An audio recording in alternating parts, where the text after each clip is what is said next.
The villa or whatever actually looked pretty normal. The sun was on its way down, but there was still time before dusk.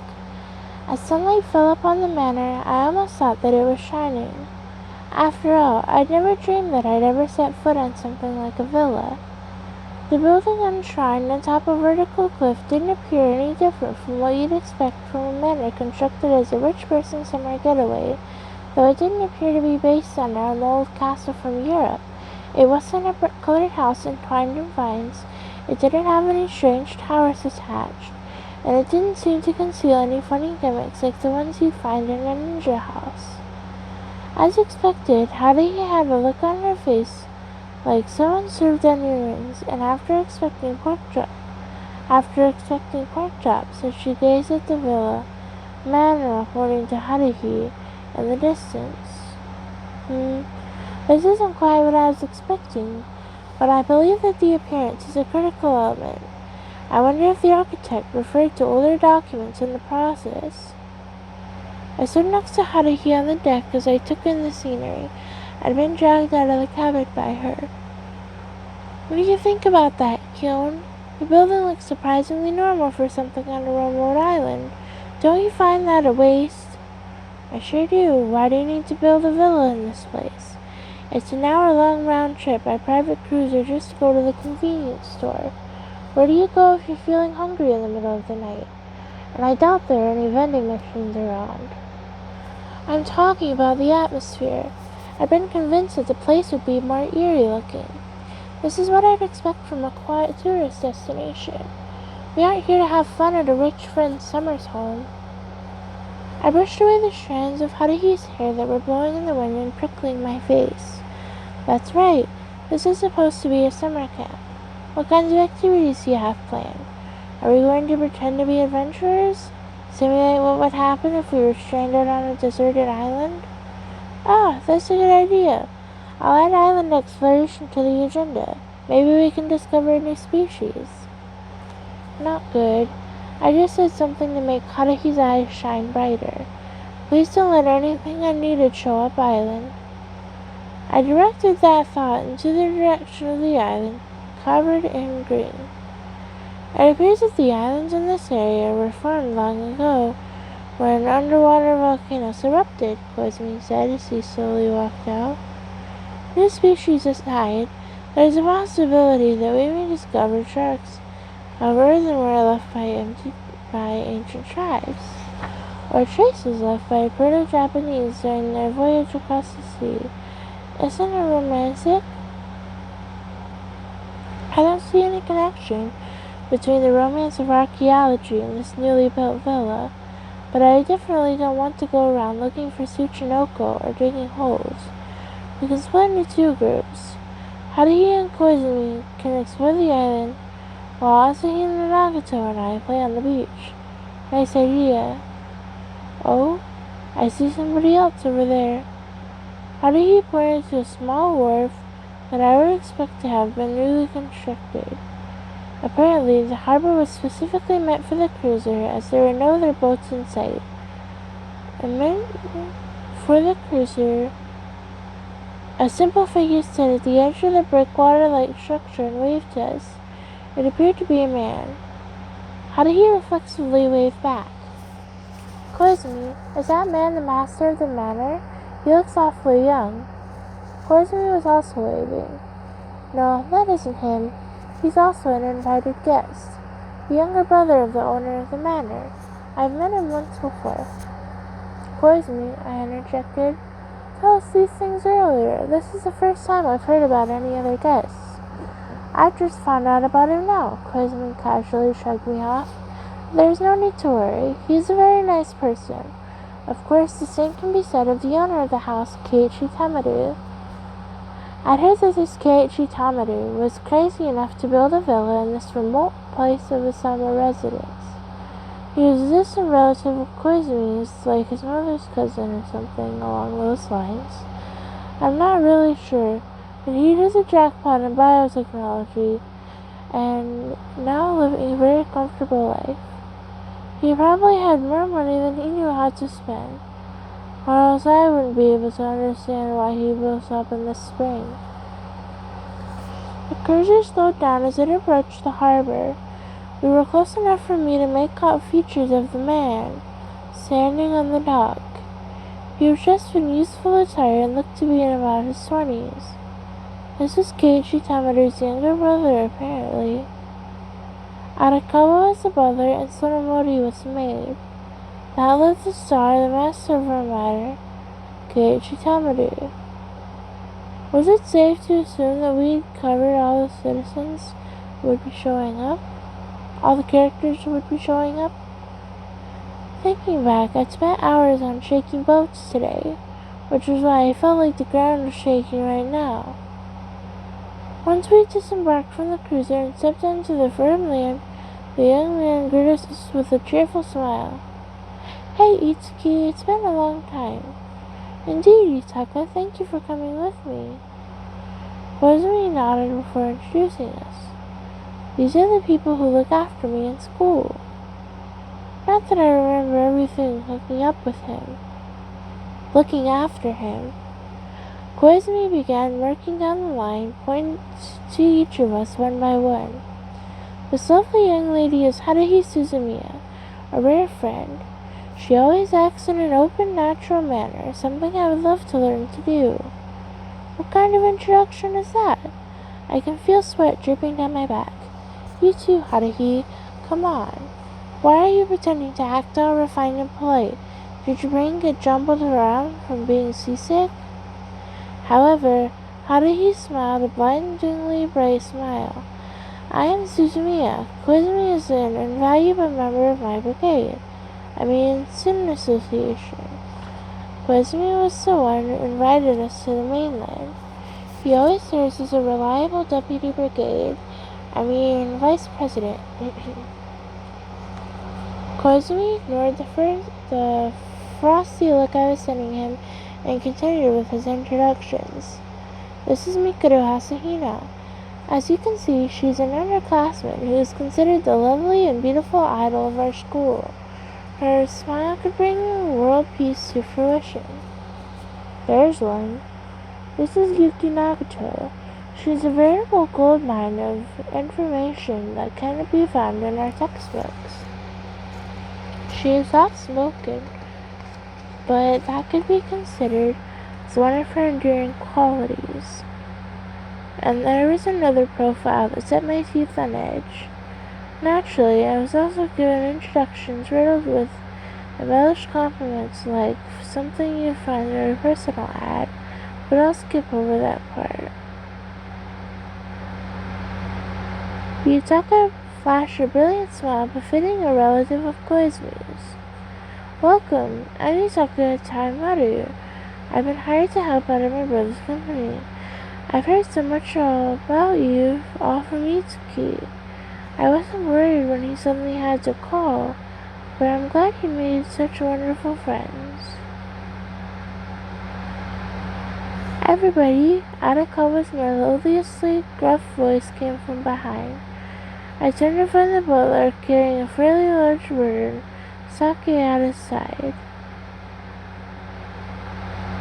And Sonomori getting off the boat. We're exposed to the sun here. Why don't we move to the villa?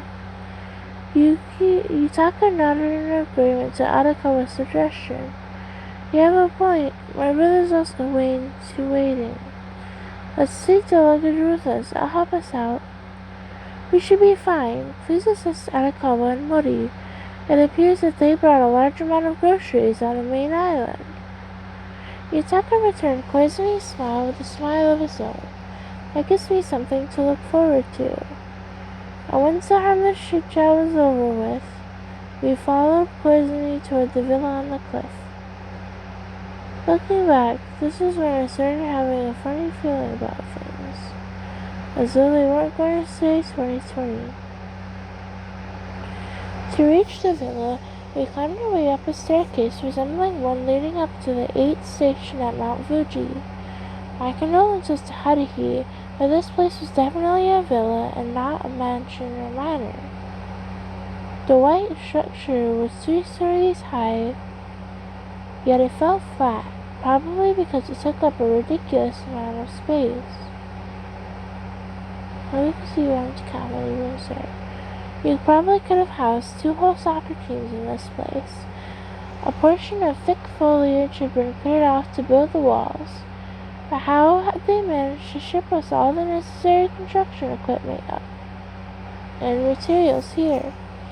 They would have required a fairly large-scale heliborne operation, which is... I don't understand people. This way, please. Quizzme led us to the entrance like a butler in training. Everybody lined up in a row. We were finally about to meet the master of the manor, the man of my nerve-wracking moment. Haruhi was standing in front of us like a horse racing ahead of the herd. I could see that she was having a hard time containing her admiration as she licked her lips.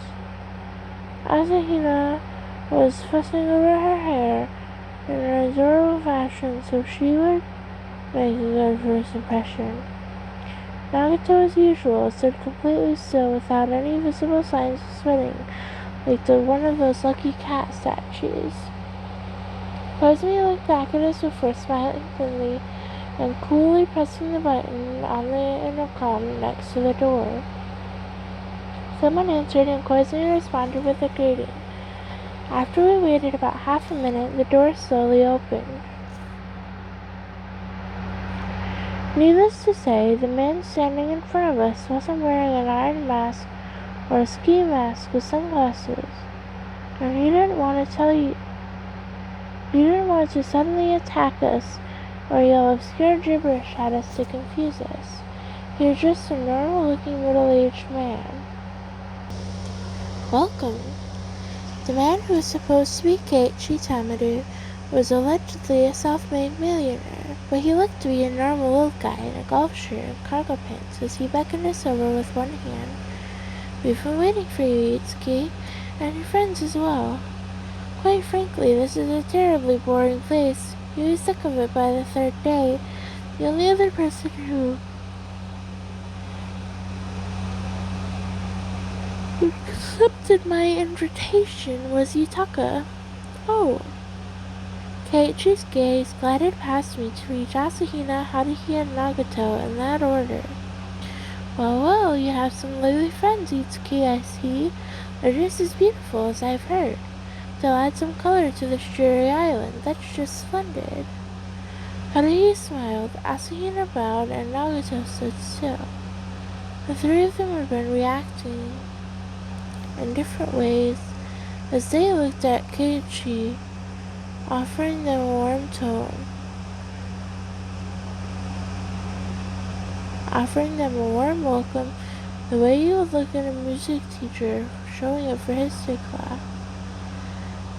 Eventually, she stepped in. Haruhi stepped forward. I would like to express my sincere gratitude for your invitation today. I truly appreciate the opportunity to stay in such a wonderful mansion. On behalf of everyone here, I offer our thanks. She sounded like she was reading off a script an octave higher than for her normal voice. Does she intend to keep protesting so she can be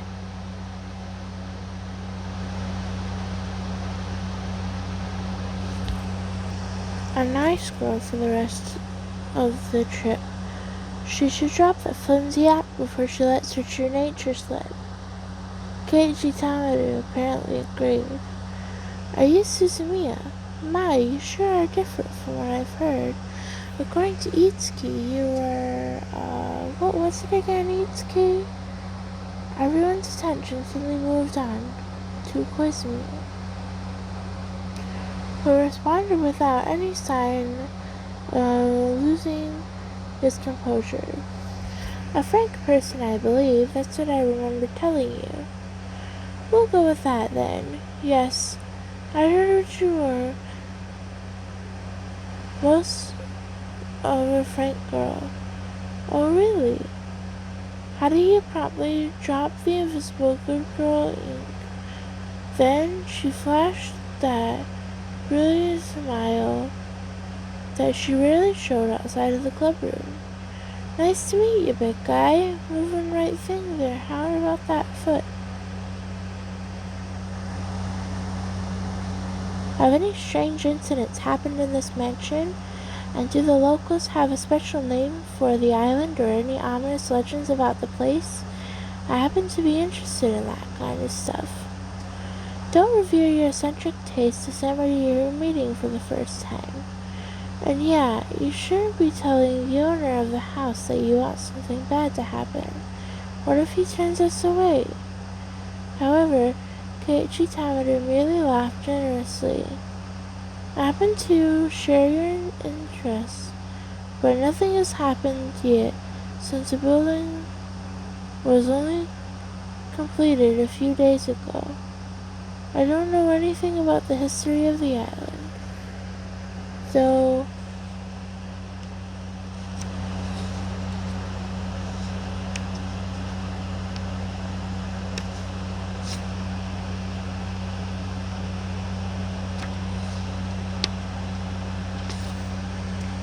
I haven't heard anything particularly sinister about the place. After all, it was a deserted island. And after that magnanimous gesture of kindness, he motioned for us to go inside. Let's not stand here and talk. Please come inside. This is a Western-style house, so please feel free to leave your shoes on. I suppose we should start by showing you to your rooms. Normally I would ask Arakawa to serve as your guide, but he appears to be busy carrying stuff in. Guess I'll have to do it myself. And with that, Keiichi led us inside.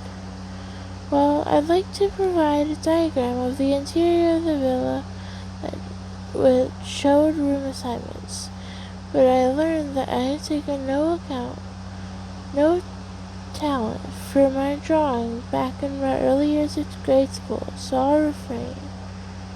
Simply put, the rooms we were staying in were on the second floor, while Keiichi's and Yutaka's guest room were on the third floor. Perhaps that tells you how close they were. Arakawa the butler and Mori the maid were staying in smaller rooms on the first floor, and that should cover everyone. Does this house have a name of some sort? Keiichi asked Riley in response to Haruhi's question. It is just completed, so we hadn't thought of one yet. We're open to any good ideas. Yes? How does the House of Tragedy or the House of Fear sound? And you can name each room with names like Bloodsucking Hall or Cursed Room. Oh, that sounds great. I'll have nameplates made up next time. I really don't want to sleep in a room with a name that'll give me nightmares. Our group passed around through the lobby and up the stairs made of high-grade wood to reach the second floor. The hallway was lined with doors as though this were a hotel. The rooms should all be the same size though. They are single and double rooms. Feel free to use whichever one you want. Well, what to do? I wouldn't mind sharing a room, though with 5 of us, somebody's going to be left over, and logic dictates Nagato would be the odd one out. Of course, I could offer Nagato's roommate, and she probably wouldn't mind, but I'd end up instantly dying from an offhand punch by Haruhi. Well, we can each stay in our own room. That was Koizumi's final conclusion. Since we'll only be in our rooms when we're sleeping anyway, and we'll be free to move between rooms. By the way, do the doors lock? Of course.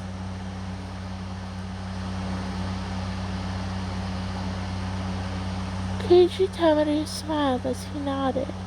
The keys are on the sideboard in each room. The doors don't lock automatically, so you won't be locked out of your room if you forget the key, but I'd appreciate it if you don't lose it. I won't even need a key. I'll leave the door unlocked when I'm sleeping. Sometimes Hina might sneak in for some reason after everybody else had fallen asleep. I don't have anything worth stealing in me.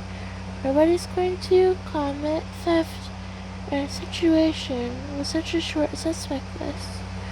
And if somebody did, it would obviously be Haruki. Then I'll go check on Arakawa and Mori. Feel free to use this opportunity to explore the premises. Don't forget to check where the emergency exits are located. I'll be going then. And with that, Keiichi returned downstairs. Here was Haruhi's impression of Keiichi Tamadu. The absence of anything suspicious about him makes him a suspicious character. Then what if he looked suspicious? There you go, he'd obviously be a suspicious character. So as far as she's concerned, nothing in this world can be considered free of suspicion. Standards are so strict that the International Organization for Standardization would be surprised. She should turn the Japan Advertising Review Organization Incorporated into the future. She'll be busy with work every day.